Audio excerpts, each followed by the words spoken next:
Top Chef is back. Welcome to Top Chef Carolinas. Oh, yeah. Hoe cakes, collard greens. Liver mush. I'm not treating this like it's Burning Man. I'm not here to find myself. I'm just here to go up against the best of them.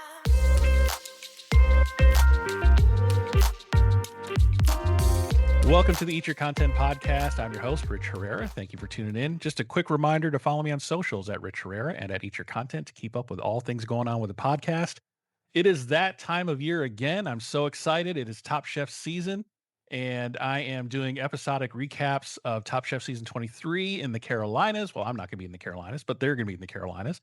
And co-hosting with me for the next 14, 15 weeks, Chef Corwin Hemming from season 22. Chef Corwin, thank you so much for being the co-host with me on Eat Your Content for this episodic recap of Top Chef for season 23. You're so generous with your time, and thank you so much for being on the pod. Rich, thank you for having me. I remember last time we spoke, we joked about, the next time we were going to do something, and then, we made it happen. So we're back for another year. That's right. We manifested this. We made it Yes, happen. So this episode, just a quick programming reminder, this episode is going to be a preview. And as usual, every year I've done fantasy drafts for Top Chefs. So it's going to be a lot of fun. We're going to pick our chefs from the contestants and develop our teams. And may the best player win. But I want to catch up with you, Chef Corwin. A lot has happened. You were on Top Chef. I felt like you were eliminated a little early than I would have liked over some salt cod fritters that you had to make a pivot on. It didn't quite do what you wanted it to do, but a lot has happened since then. So catch us up, catch everybody up on what's been going on with you. Yeah, man, life is taking a complete 180 for me, and all great things. So first and foremost, I opened up 2 restaurants. I'm currently the chef de cuisine of a restaurant in Washington, D.C. Called Isla Restaurant. We cook island cuisine with a global focus. So we pull on, our roots and our heritage, and we try to maximize what we can out of Caribbean and West Indian products, but we also take a global focus. So we pull ingredients from islands around the world as well. And so it's been great. That's the second restaurant I opened. I opened up the Occidental for Star as well. And, most importantly, I have twins now. My wife and I found out we were pregnant right before the season dropped last year. And then shortly after, found out I was having twins. So the twins are here. They're about 4 months old. They are growing up. I have a boy and a girl, and they're just getting fat and juicy, and they're sweet as pie. I am severely sleep deprived, but they're starting to sleep a little bit better, which is good for me.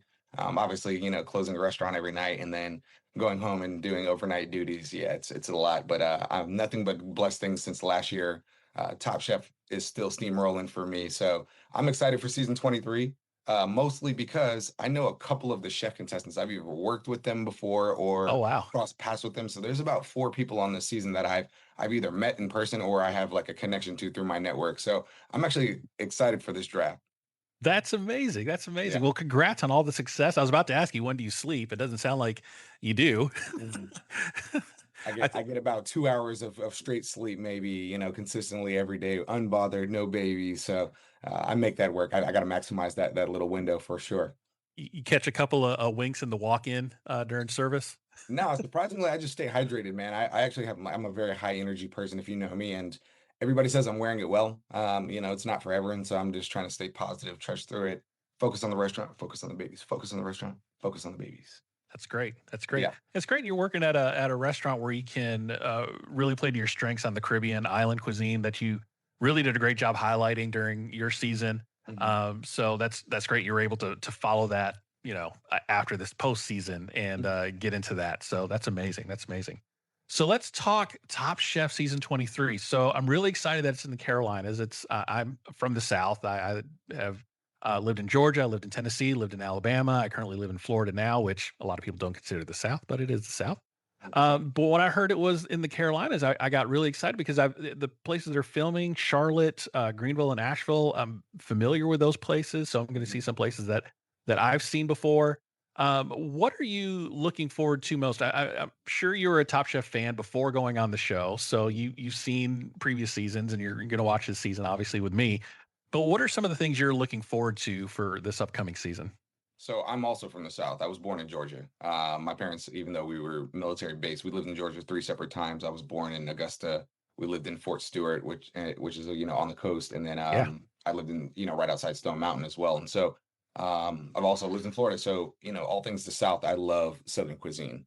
One of the first things I learned how to make was fried chicken, biscuits, barbecue, all the things that make Southern cuisine great. I'm really excited for. But I think ultimately, I think most the hardest challenge they're probably going to have is the barbecue, especially if they get specific with a certain type of barbecue. I would be willing to bet that barbecue takes a lot of people down, or everybody kind of has a rough day, just because it's technique driven, and the Carolinas, they've got their specific type of barbecue sauce. They've got their specific type of cooking techniques. Pulled pork is definitely like one of my favorite things, but it takes a long time. And Top Chef is unforgiving on time. That clock works against you the second it starts ticking. So I'm eager to see what they do with barbecue. That's what I'm most excited for. Yeah, so I was going to ask if you were going on this season, right? If you were a contestant on this season, other than barbecue, because we know that's gonna play. It can't not play a part, especially if you're talking about both Carolinas. You're going to have the vinegar based North Carolina style, then you're going to have the Carolina like gold sauce style of barbecue. But other than that, what other foods should these chefs have been practicing prior to coming on? Because that's a big part of the show. Is the location itself is its own character, and they do a really Top Chef has done a really great job of highlighting local cuisine, highlighting local restaurants, indigenous foods to the area. So what foods would you be focusing on, practicing, really getting a handle on before the first episode drops? Yeah, so that's a good question. I think when it comes to the Carolinas and Top Chef, how you approach your season specifically, this is something I talked about vividly last year, was Hmm. making sure you do your research, not only on Top Chef, but like on where you're going. For example, our season in Canada, maple syrup, like we knew that was coming right out the gate, poutine right out the gate. And so I think just being privy to like what is coming, if they did their research, they should have seen certain things coming ahead of it happening as a group, not even in an individual basis, as a group. And so outside of barbecue, I mean, you can look at things like greens and pot liquor. Obviously moonshine comes from the Mm. Carolinas. So I think there's going to be some cool stuff. And on the snippets we saw NASCAR is involved in some way, shape, or form. So there's just a lot of things that I think that are coming this way this season, that they stay true to the South, they stay true to the Carolinas. So I think if they researched and they were smart about what how to approach their style of cooking within the Carolinas, that's going to be the kicker of who does it successfully and goes to towards the ladder versus like getting knocked out earlier on. Yeah, I'm really hoping for a meet and three type challenge Mhm. for sure. Moonshine, that's a really great one I didn't think about, but yeah, a moonshine challenge, maybe in a quick fire, incorporating moonshine in some kind of dish. Yeah. That would be fun. There's a reason Um, why I say that, because on season 21, they had hops as an ingredient when they were in yeah. Wisconsin. And so like an ode to beer, obviously big beer country up there. And so that's why I'm saying moonshine might be something that might be a creative ingredient that they used. But yeah, there's so many combinations that you can go to in the Carolinas. But I think this is going to be a big education piece for everybody. That's going to be watching, to see kind of what makes up the Carolinas past pulled pork, past moonshine, past all these little things. I think these chefs are gonna have to get in their bag and really cook some good food. Yeah, in the previews, they did show some NASCAR clips, and NASCAR has a moonshine running history, and so it's got to come into play there. Yeah. Also, as far as other ingredients, like the Gullah Geechee is very prominent in the Carolinas and the South, and Georgia and Alabama and parts of Florida. So hope to see some Gullah Geechee cuisine happening. I'm probably for sure going to see a lot of rice dishes. Mhm. I would love to see a Carolina low bowl. country boil challenge, that Yep. sort of thing. Yeah, there's no ends to it, and this is good for the Carolinas. Obviously Charleston being a food destination in the Carolinas, and having the restaurants it has there. Chef Schwai is in Carolina. Oh He's yeah. he's doing his thing. So I think there's just a lot of good food centered around the Carolinas in general. But this is gonna like put the Carolinas on the map, and showing kind of what the South has been doing. The Michelin Guide has been coming into the United States, and a lot has been developing around the United States. And so I think we're gonna get to see a lot of this content come out that really benefits them. Yeah, I'm really gonna love seeing Southern food getting its day, getting its highlights and its spotlight. It is popular, and being from the South, I love Southern food, so it's not it's always been popular with me. But outside of the southeastern United States, Southern food isn't as popular. I remember watching the All Star season, and Sarah Bradley made pot liquor, and the judges didn't know outside of, you know, the Top Chef judges, the other judges that were in the international judges, like, what is, I don't understand, pot liquor. Is there liquor involved in this cooking? They had to explain it to him. So one thing I think is going to be interesting is a lot of these chefs that aren't native to the South or don't cook a lot of Southern food, to see how they embrace those challenges. How do they put their spin on a traditional Southern meal? So it's going to be really interesting to see how that comes about.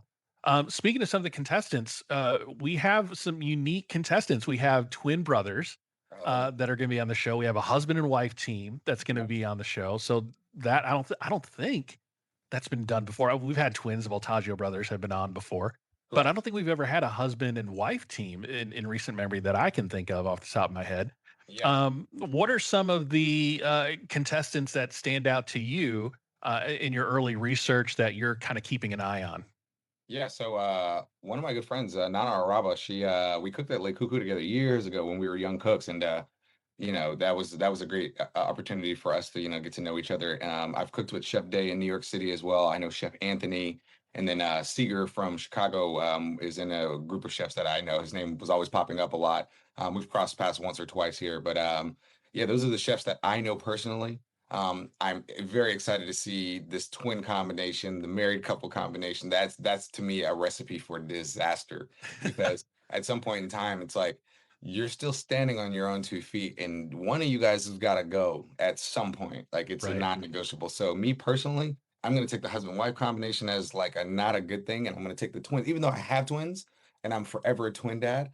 That to me is just like not in competition. Like you don't want your twins in competition. That's not a good thing. So I'm gonna let you know. I'm gonna try to stir around and navigate around that as possible when it comes to the draft. Maybe I may be dropping a gem, or you may try to pivot me into that, but I don't know, man. I don't see it being a great thing just because at the end of the day, there's only one Top Chef winner. There's Yeah. only gonna be one person that takes the crown, and I'm willing to bet it's not a good thing to be have your family there because part of it is like when you're there you're not with your family. You're locked in on Top Chef. And not being with your family can either make or break you.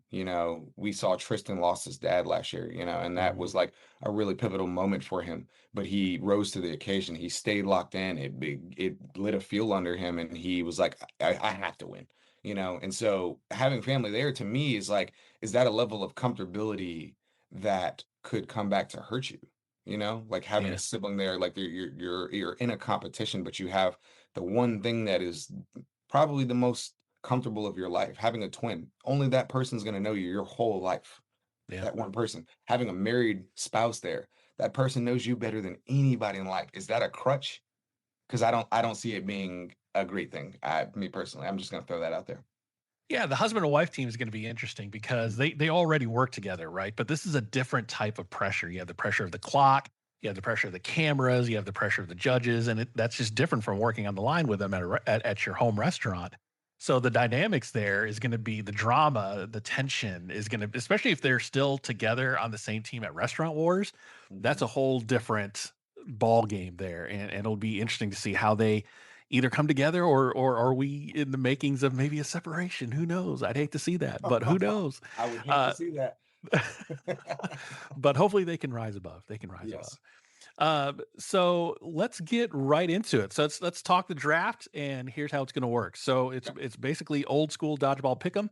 Mhm. So you, as my guest co-host, you are going to be the one picking first, and then I will go next.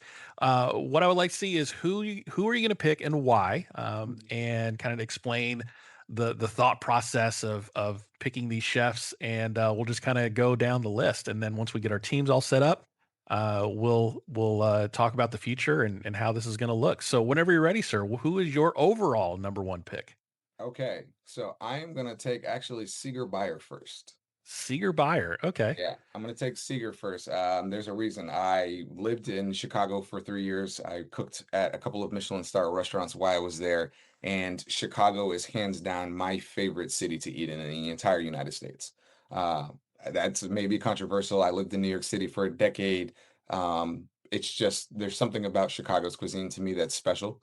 Him being an executive chef, he has a lot of experience behind him, and I think that is going to be if he represents Chicago well, he should take it far. Last year we had Cesar, who, Bailey went as far as possible, like the Chicago crew. Zubair had some early wins early on. Chicago chefs typically come out ready to swing. So I'm gonna take Seeger first.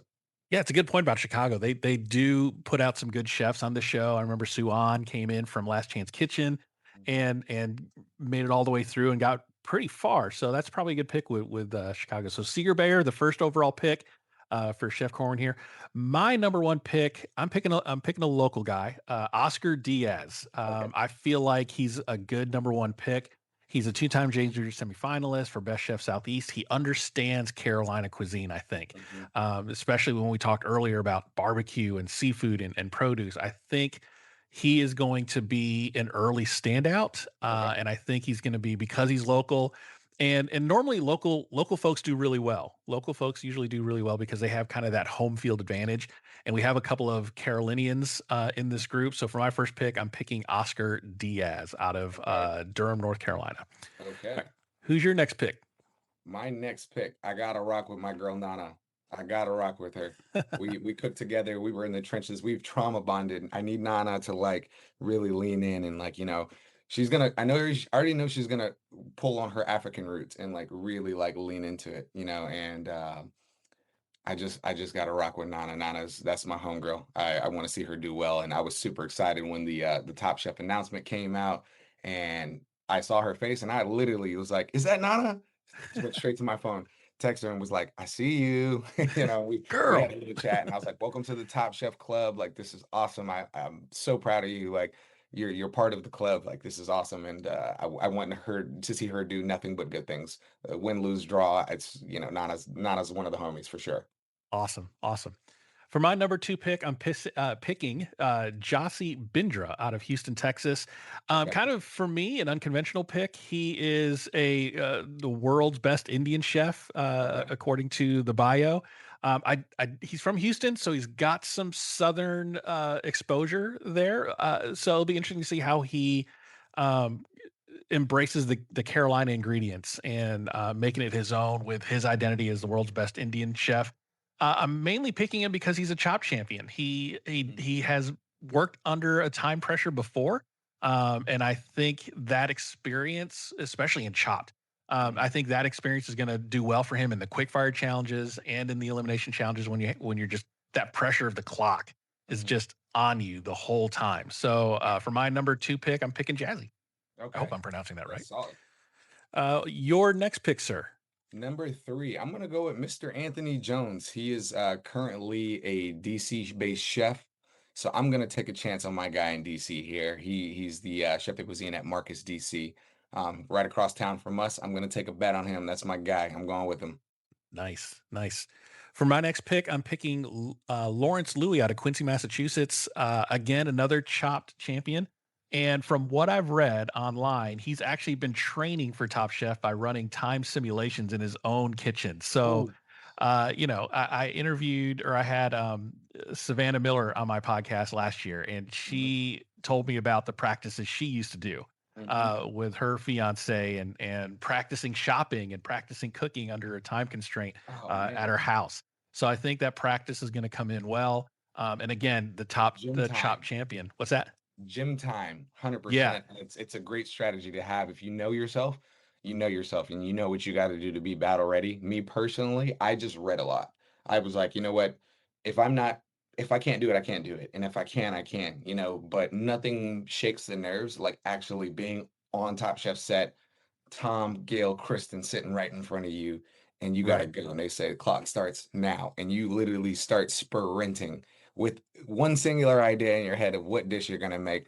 But that's a great strategy to take is practice, practice, practice before. But we'll see.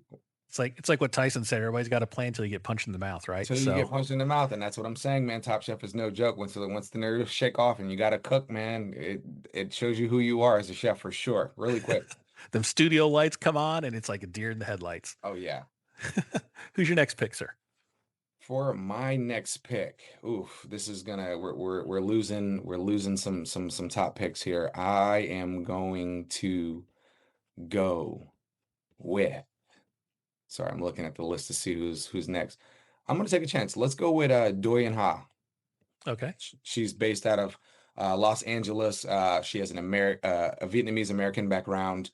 I think this is gonna be a sleeper pick. I think she doesn't have like the Southern background. She's from New York. She lives in LA, but I think people that cook cultural cuisine also have a chip on their shoulder. They also have the ability to pivot past French techniques, past what we're classically trained to do, because you have a little bit more depth in your bag there. You've got a cultural background behind you that stems and gives you inspiration from your childhood. And so if she's bringing a lot of these things to the table, she may be able to put her own little spin on some of these Southern classics that we're going to see and kind of make some dishes. I think Tatiana did an amazing job of that last season. She was always like cooking to win, and you saw like she had a theme to how she cooked. There was always a radish on the plate. There was always this. She was really creative using punches, dyeing things. And so I think pulling from her cultural background will be a good thing for her. Yeah, excellent. So for my next pick, I'm picking another local chef, Brittany Cochran, out of Charlotte, North Carolina. Okay. Another, home court favorite because, again, the Carolinas is just so unique with its Southern food, and I think the folks that are from Carolina are going to have that advantage. So she is out of Charlotte. She has excellent training. So she has a fine dining thing that Tom Clicky always looks for. So Britt Cochran, hoping for good things for my number 4 pick. Got you. What's up for you? Next pick for you. Number 5, I'm gonna go with Miss Day Joseph. She is from Florida. She is currently living in Atlanta. I cooked with her on a couple of private events in New York City. We both share the same haircut. I've got a ride for my girl, man. I've got a ride for her. I think her being, having Southern roots, that goes back to one of your picks earlier. Like it gives you an edge. It gives you just a little bit of comfortability when it comes to Southern cuisine. And yeah, I think she's ready for the occasion. If you can walk through any gauntlet in New York City, I think you're a little bit ready for life in any way, shape, or form. Yep. Good pick. So for my next pick, I'm going with Rhoda Magbigtong. I think I pronounced that right. My next pick. Yep. I got to represent for the Filipinos on the Okay. show. So she is a Filipino chef out of Hawaii. It could be an interesting mix, with her Filipino experience in cooking with the Southern food. Okay. So she's worked for Jose Andres, worked for Suzanne Goin, and her little bit in the preview where she's like, "This isn't Burning Man. I'm not here to find myself. I'm here to just I'm here to cook food and beat people." It was basically essentially what she said. Yeah. I'm gonna kick butt and take names. So that little snippet for me was like, oh, she's coming to play. Like she's not here to make friends. I mean, obviously you make friends, but she's not, she's very mission minded. She's here to win Top Chef.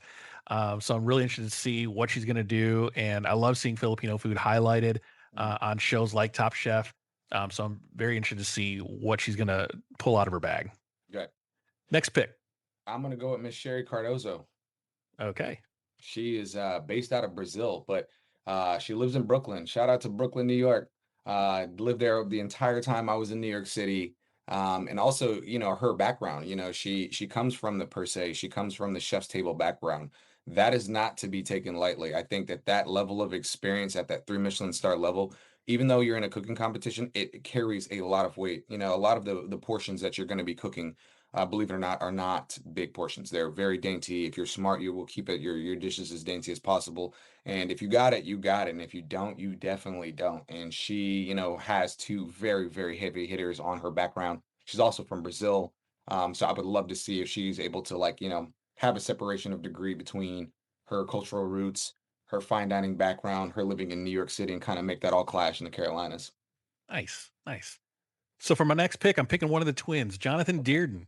So he is out of Alexandria, Virginia, and he has experience in high-end Caribbean and Latin flavors. So something you're familiar with, and Caribbean, and especially last season with both you and Tristan, really made an impression on the judges. And I think that's going to be in the back of their mind a little bit as they come into this season. So for my next pick, Jonathan Dearden, one half of the Dearden twins. So it'd be interesting to see what happens when those two get on the same team. Yeah, 100%. What's your next pick? I'm gonna go with his brother. I'm gonna go with Mr. Brandon. I think we're slim pickings left here, but I think I'm going to take a chance on one of the twins. One of them is going to do better than the other. We know that. So it's a 50-50 dice roll here. He currently, is the chef and executive owner of Ember and Grano. He has an Italian background. He's got his highlights. He's got his strengths. I think, being in it when you're right before you go on Top Chef, if you're cooking while you're getting ready to go on, I think like it goes back to the point of gym time. And if you have your own restaurant group and you're actually in your kitchen, I think that's got to pull some weight here. Yep. Good, good. All right, so we're down to two. We got Jennifer Lee Jackson and Justin Tutla left on the board. Mhm. So I think for my pick, I'm going to go with Jennifer Lee Jackson. So she's Okay. one half of the married couple that's on the show. Yep. So I'm going to go with Jennifer Lee. She seems pretty talented. She does whimsical food from what I was reading, and hopefully she stays focused, doesn't let I kind of hope she goes into this. I know you're coming in with a married partner in with her. I think her husband's Justin in this, and who's left. I'm hoping that doesn't distract them, like we were talking about earlier. Like if they can focus on the individual game, I think those two can do really really well. So that leaves you with Justin Tutla. So I think that is fair. Against Jennifer's my will. husband. Yes. So our teams are set. Mhm. One thing that is a different change to the format this year, Last Chance Kitchen, I was reading in Reddit that Last Chance Kitchen, if you're the first and second chef eliminated, there is no Last Chance Kitchen for you. There's no Last Chance Kitchen for the first two that are eliminated. Oh man, that's What a do you shocker. think of that? Hearing this for the first time? I think Last Chance Kitchen is the force of the show that is not to be reckoned with. And the fact that they're changing it, why? That's not good. Like, if you're the first person eliminated, obviously it's going to be somebody, but nobody wants to be that person at all. So I think if you go out first and you're able to quickly reboot and say, hey, look, I know exactly why I messed up. I know why I got eliminated. Somebody's going to mess up royally in the first challenge. We've seen it happen Oh yeah. time and time again. I think Last Chance Kitchen is that chip on your shoulder to kind of go in there and reboot and cook. As we saw from my season, Mimi basically went in the Last Chance Kitchen and took everybody down until Bailey kind of came in, and Bailey was like also second out, chip on his shoulder, ready to cook. And Bailey, I think it made Bailey see who she was. She was trying to do things in the competition that weren't her. It wasn't the food she wanted to cook. And the second she rallied back and like cooked through Last Chance Kitchen, she very quickly found herself like cooking the food she wanted to cook for the rest of the season. And then it landed her in Italy cooking Italian food. It was like that underdog story that you wanted to kind of see win. Like, all right, Bailey, like I see you. This is you. You got it. But Last Chance Kitchen gave her that fire, and imagine if we wouldn't have had that last year. We wouldn't have had that redemption story from her, or to see Mimi kind of like rally back from that first episode that was tough on her. I don't like it. I don't like the changes, but things got to evolve. Yeah, things have to evolve. Yeah, I'm not for sure how I feel about that too, because I do love the Last Chance Kitchen format. It is very different from the main show, and a lot of people do end up finding themselves in Last Chance Kitchen. I did not. I very quickly found out, like, oh man, like it's a completely way of Tom judging, and you're just cooking for Tom, which in my interviews in the beginning, somebody asked me like, which chef is going to be the hardest, and I was like, obviously, I think Kristen has a little bit of grace because she's done it before. She won. She came back out of Last Chance Kitchen. So like this is a theme that we're seeing here. If you get that Last Chance Kitchen chip on your shoulder, you're gonna rally back. I went into Last Chance Kitchen. We had like a week off. We were waiting for more contestants to come out, and it was just me and Kat basically hanging out. And then Henry came in, Paola came in, Katiana came in, and we kind of saw like the dynamic of the back end of that. And I made one mistake. I bought extra ingredients to my table and said, "Hey, look, this is what I'm gonna do. If it goes in this direction, I'm gonna use this. If it goes in that direction, I'm gonna use this." And I looked down and noticed I didn't open any of those cans. I had tomato paste, I had green curry, but Tom threw a very difficult like cooking challenge at us. We had, what was it, 10 minutes to prep a dish that we couldn't use any live fire cooking for in the beginning. We could only use sharp objects in the first 10 minutes. So if I wanted to blend a sauce to finish it on the back end, I couldn't use a Vitamix, I couldn't use a RoboCoupe, I couldn't use a microplane, I couldn't use anything that had a knife for the last 20 minutes. And so strategically, you're in the moment, you get your mentality, you get your dish, and I just didn't open any cans because I was too busy like doing other things, and that 10 minutes went by like that. So I kind of shot myself in the foot. I still think I created a more creative dish, but more creative isn't always what's safest. And we saw Tatiana, Kat, come in and immediately like do something really safe. She was like, I zested my lime straight out the bat. I just chopped all my vegetables. I blended my vinaigrette, and I was done with like the stuff. And she's like, and I saw your dish, and she, her words were, "Oh F," she was like, he actually like put a composed dish up, but I made a mistake because I said I was going to do this and then didn't open an ingredient for that. And that's ultimately what shot me in the foot. Yeah, yeah. I mean, Last Chance Kitchen is such a awesome format. And the last 2 seasons, they had these mystery chefs Mhm, come in through Last Chance Kitchen or try to work their way through. Suan was the only one that was able to do it. mhm, Last year, the 2 that they had in there didn't make it through. One ended up quitting halfway yeah. through, and then one just didn't make it after losing. But I don't know if we're going to see that. If the first 2 are going to be out, I don't know if we're going to see that this year. I haven't heard or read anything Mhm, with Suan. I think that was kind of a fluke because he in interviewing him, I had him on my podcast a couple of years ago, in interviewing him, and I asked him about his experience of did you know you were going to be in going through Top Chef through Last Chance Kitchen? He's like, yeah, I didn't have much notice. Apparently, I was an alternate. They told me I was yeah. an alternate, and I was Yeah. like, yeah, chef. That was when David Murphy just like disappeared after that first episode. He was Mhm, gone, and then nobody mentioned his name again, as if he didn't exist. yeah. And he was like, "Yeah, I was an alternate," and so I think that was kind of a fluke. And they said, "Well, that worked out really well for him. Let's try it again." It didn't quite work out. So I don't know if we're going to see that this season, especially with the first 2 chefs being eliminated, and not being able to participate in Last Chance Kitchen, and that's a shame because I do like watching that underdog story as they grow and evolve through Last Chance Kitchen. But we'll see how the format plays out. Who knows? I think it Um, puts a uh, little bit more pressure on like the to not get knocked out in the first 2. That's the toughest place to be in. yeah, yeah, for sure.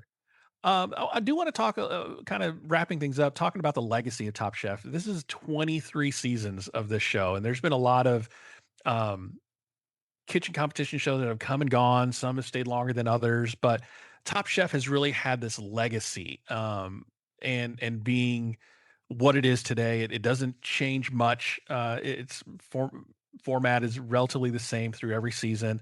What do you credit What do you credit the legacy of Top Chef and it being on this long when other shows that have tried to copy it have gone by the wayside? Yeah, I think Top Chef has just done a great job of sticking to themselves.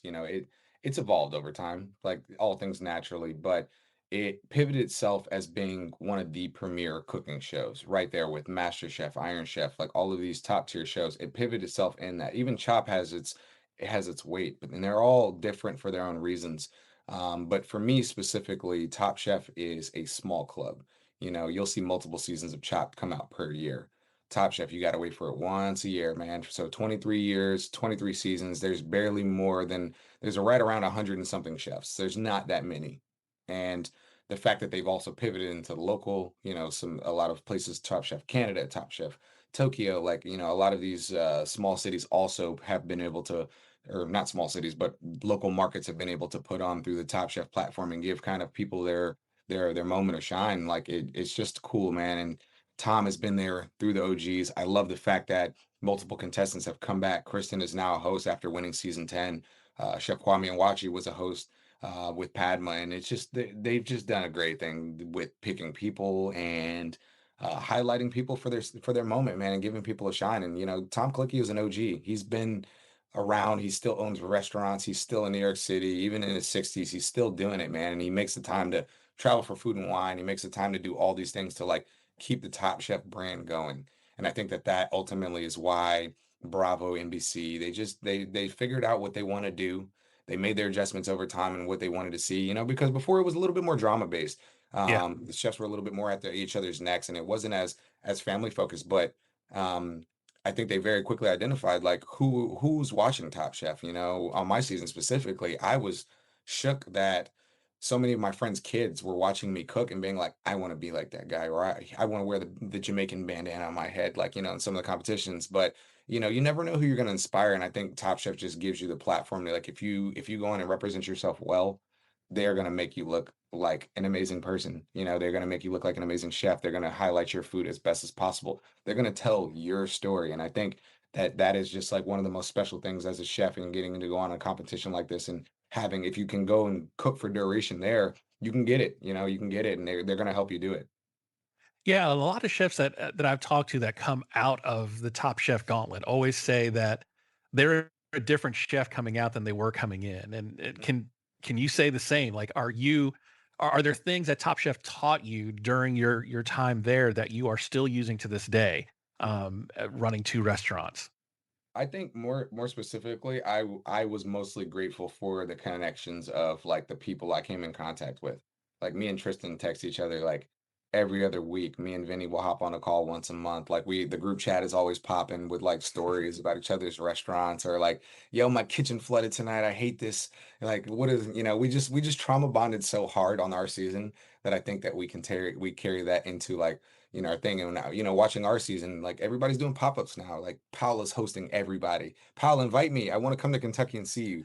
Um, I want to go cook with all these guys. I'm just so busy this year. Like it's weird that I went from doing pop-ups to not doing any pop-ups. And I was so ready to like go cook with Henry and Houston, and Chef Evelyn. Like that's his business partner from previous season. Like it's just this, it's a bridge. Like Top Chef is amazing. Like I wear the hat all the time. I wear it out in public. Nobody says anything. Nobody sees it for the most part. But yeah, it's just special, man. I love the Top Chef platform. I'm super excited for the season as well. Yeah, awesome, awesome. Well, Chef, I want to wrap things up here. Give you a few minutes or a few moments here just to promote whatever we got going on. Where can people find you on socials, and where can people go experience your restaurants? Yeah, so you can follow me at Chef Corwin Hemming on Instagram. Please follow for my life. I typically will post like me prepping or doing projects in the kitchen. I need to get better with that though. I'm just so busy just because the restaurant's growing so much. But you can find me at Isla Restaurant DC. We also have a cocktail lounge called Good Love. They're a branded concept under the same house, but have their own different feels. But if you want to come in and enjoy this new wave of island cuisine that is taking not only like DC by storm, New York City. We're seeing all these diasporic restaurants pop up. If you want to enjoy our version of that, please come into Isla. I love the host. We do PPX treatment all the time. So, come find us there. That's where we're at. Awesome, awesome. Well, Chef, thank you so much for your time. I'm looking forward to spending the next couple of months with you talking about Top Chef. I love Top Chef. I love this show, and this whole podcast of mine. Top Chef is the reason why I wanted to do it. So I'm looking forward to talking to you and breaking these episodes down, talking about the dishes and getting to it. So looking forward to next week. The season premiere of Top Chef is on Monday, March the 9th. At 9 p.m. on Bravo. So make sure you tune in there, streaming the next day on Peacock. And then we are going to be recording as quickly as we can after those episodes and have them up that week. And so make sure you follow me on socials at Rich Rare, at Eat Your Content, to know when those episodes are going to drop. Follow on your favorite podcast player of choice so that you know when these episodes are going to be uploaded. So Chef Corwin, thank you so much for your time, and we'll see you next week. Yes, we'll see you next week.